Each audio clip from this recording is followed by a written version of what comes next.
What's up, YouTubers? So before we get started with this video, on First Take, they're going to be talking about Kawhi Leonard and his chillaxed personality. So let's see what they have to say about him. Here's the deal, Max. Here's what you're missing.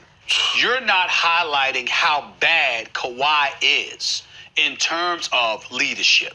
See, it'd be one thing if you were just some normal dude, and you just didn't happen, you didn't have that rah-rah personality, but you went out and you played as exceptionally well as he plays for the most part. But when you are the complete antithesis of that, where it's national news that you actually laughed at a press conference. Actually laughed. Because you laughed, it was national news. Because that's just the way he is.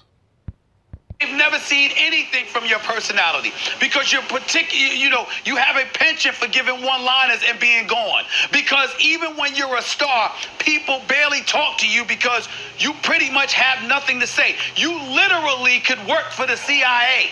I mean, they look at you like that. It's a different animal with Kawhi Leonard. And when you are that extreme with your willingness to be a little bit, not extremely quiet, non-communicative, no rah-rah and stuff like that, that's where it's taken to another level because it goes in the opposite direction. When you pay a guy superstar dollars and pay him max dollars, it's not just because of his ability to perform on the court. It's because of the ability he has to galvanize the folks around him. Tim Duncan, with his quiet personality, he was quiet to the media. He wasn't quiet to his teammates. He was a jokester. He played around. He had a great personality. Nah, they're trying to hype up Tim Duncan. I heard Tim Duncan was pretty much the same way. I heard many a times that when new players would come in with the Spurs, that Tim Duncan wouldn't even talk to them for a while. So I don't want to hear you try to hype up Tim Duncan. Tim Duncan was quiet too, all around. Look at Steph, you look at LeBron, you look at others. There's a difference. That ain't Kawhi. That's a problem. Oh, it's only a problem now, but I bet you if you would have won a championship, you guys wouldn't be talking about how quiet Kawhi is and how he's not a leader and yada, yada, yada. The Clippers knew exactly what they were getting when they signed on Kawhi. I'm pretty sure the Toronto Raptors knew what they were getting when they signed on with Kawhi. But nobody had a problem when he was winning championships and when he was winning. All of a sudden now people want to cry about his personality and this and that. I'd rather have Kawhi Leonard I'd rather have Kawhi Leonard be himself and be quiet and kind of just do his own thing than have him be up there hooting and hollering and be fake for everybody. I'm not disputing that, guys. I'm saying who would be the better leader. In other words, do you have a chance to win a championship if Paul George is the leader of your team? I think the answer is no. But Kawhi's won 2 championships, and both times he was the MVP. And whether or not he was the leader, he wasn't asked to be a leader on that Spurs team. They gave him the MVP. On the Toronto team, who was the leader? You want to say Kyle Lowry? At the very least, Kawhi. Hell yeah! If you said Kawhi led the Raptors to the championship, that wouldn't be a lie. If Paul George ain't going to lead you to a championship, like if he's the leader, you're running up the white flag. So far in his career, maybe it can change, but it hasn't been the case so far. And it's been largely a result of his play in the playoffs. I take no pleasure in saying that. I love Paul George. I love watching him play. But it's they were down 3-1. They were down 3-1. Paul George had 26 and 33 before the game 7. You talking about one game. Well, that same one game, your leader didn't show up. Kawhi Leonard didn't show up either. I'm talking about... Okay, so Kawhi didn't show up. This was a bad playoffs for Kawhi Leonard. But you don't get to just start talking about his personality when it's not like he was a rookie last year and we're starting to discover, oh, now this guy's really quiet and introverted. No, you don't get to do that. Kawhi Leonard, when they brought Kawhi Leonard in, they knew what they were getting. They knew he wasn't the vocal type leader that a lot of other guys are. There's multiple types of leaders, and Kawhi Leonard, for the most part, leads by example, and that's exactly what he did with the Spurs. That's exactly what he did with the Toronto Raptors, and that's what he did with the Clippers last year. He leads by example. He doesn't have to be up there hooting and hollering and being the alpha male leader that everybody's looking at. He leads by example, and it has worked twice because he's got 2 championships and 2 finals MVPs. So, I don't know. Let's continue. By the way, you're right, although Kawhi wasn't hitting the backboard from a corner 3. But you're right, Kawhi had a bad Game 7. There's so few bad performances from Kawhi throughout the years in the playoffs. Go ahead. Exactly. KP. Paul George, there are many games, including in these last playoffs, where he didn't show up. Go ahead, Max, KP. Max, you keep talking about what's going on the court. A leader is more than just playing basketball, Max. Leadership is everything. The whole is making everybody feel comfortable, everybody feel whole.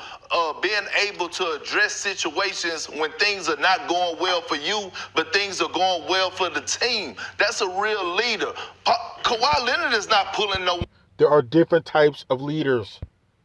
to the side. If Reggie Jackson is having is going through a shooting slump or having a bad 10 games, you think Kawhi Leonard is pulling Reggie Jackson to the side and having a conversation with him? Hell no. Paul George is. Max, that's a leader. It's it's only one way to paint a leader. It's not just show up and produce 25 and 9 and everybody else do what the hell y'all got to do. Just follow my lead for as my skill set, because everyone is not skilled like Kawhi, but a leader has to be vocal. Has to be vocal. If you ask anybody around the NBA, But actually, who's their leader in their locker room, The leader does not have to be vocal. Like I said before, there's different types of leaders, and Kawhi leads by example. And this falls on the head coach, too, and the organization. The head coach knows that Kawhi Leonard, he's not a vocal type leader. He's not a guy that's going to be getting out there and hyping up victory speeches, and we need to start working harder and yada, yada, yada. They know he's going to work by example, lead by example. So that means the head coach has to come in. If somebody's not doing something right,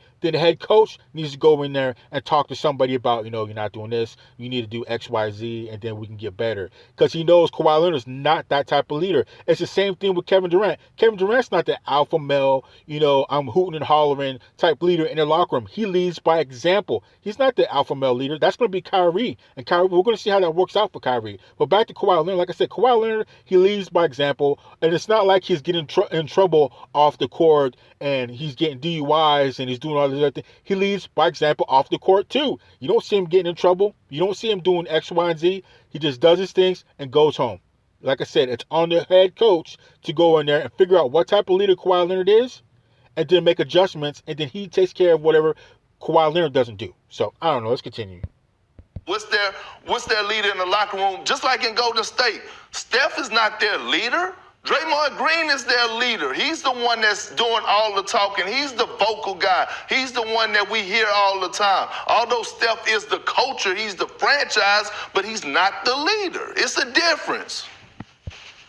Yeah, just like Draymond Green's the vocal leader for them and Steph Curry is the baller, it's the same thing with the Clippers. Kawhi Leonard is the baller, and then you can say Paul George is the vocal guy. So I don't understand why is there a difference there? I don't understand that. What I would point out is teams where the leader is not the best player are in a tougher situation than teams where they are. By the way, Steph Curry is not the leader on the team. They were lucky to win one championship against the Cavs before KD showed up and created a power imbalance in the NBA. Oh, God, here we go, Max. Where it was impossible for them to lose. Maybe that has something to do with it. But besides that, this is not a great choice. A dilemma is not just a tough choice. It's a choice between two bad options. These, if you want to paint Kawhi that way, and you may be right, he's incapable of doing it based on your experience, Perk, just showing up and leading by example. He has to be more vocal. It's not in him. Well, then Kawhi is not a good choice, but neither is Paul George. The question is, which leader... Then that's where the head coach needs to step in and pick up the slack, if you want to call it that, for whatever Kawhi Leonard and Paul George might be lacking. And then they go and make the head leadership type of moves. We're talking to players that aren't doing as good or who would hyping up the team or whatever. I mean, this is ridiculous. They knew what they were getting when they got Kawhi. And I bet you if they would have won a championship this year, they wouldn't be doing all this crying. Lead you to a title. That may be. That's why I think we all thought they should have gotten Rondo. They needed a guy like that, and maybe neither one of these guys are. If I had to choose between the two, give me the guy with 2 finals MVPs, not the guy with a reputation for going away in the playoffs. Exactly. Well, let's go to your guy, Max. Let's go to your guy, because this same Kawhi Leonard, you ain't never heard those complaints about LeBron. You ain't never heard those complaints about other leaders. You see guys complain because they're the vocal type leaders. What don't you get about that? About him all the time. Well, privately, off the record and all of this other stuff. Why are they doing that? Because apparently, outside of his game,